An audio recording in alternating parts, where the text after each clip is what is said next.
In today's video, I'm going to teach you how to end your Duolingo Plus free trial for 2025. Whether you're managing your subscription through the Duolingo website, the App Store on an iPhone or iPad, or the Google Play Store on an Android device, I'll guide you through the process step by step to ensure that your free trial ends smoothly and you avoid any unwanted charges.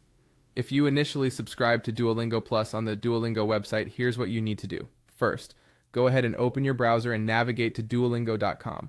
Once you're there, make sure to log in using your account details. After logging in, look towards the top right corner of the screen for your profile picture. Click on it and then select Settings. In the Settings menu, you'll want to find and click on Super Duolingo. Once you're on the Super Duolingo page, you'll see the option to cancel your subscription. Go ahead and click Cancel Subscription. You'll need to confirm that you'd like to proceed with the cancellation. Once confirmed, your free trial will end, and rest assured you will not be charged. Now, if you subscribed using your iPhone or iPad through the App Store, follow these steps. First, open the Settings app on your device. At the very top, you should see your Apple ID. Tap on it.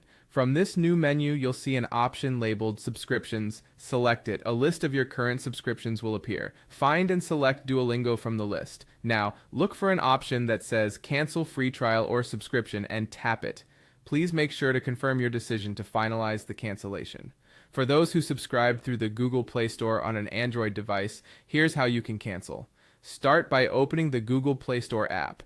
Tap on your profile icon, which you can find in the top right corner, and navigate to Payments and Subscriptions, then select Subscriptions.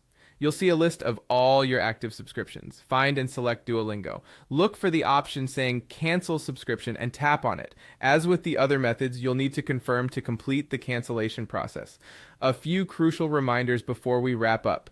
To avoid being charged, make sure to cancel your free trial at least 24 hours before it ends. And keep in mind, simply deleting the Duolingo app from your device will not cancel your trial or your subscription. You need to follow the process we've just walked through to stop any charges. Thank you for watching today's guide on ending your Duolingo Plus free trial. We hope this video was helpful and made the process straightforward for you. If you found this content useful, please feel free to like and subscribe for more tutorials and tips.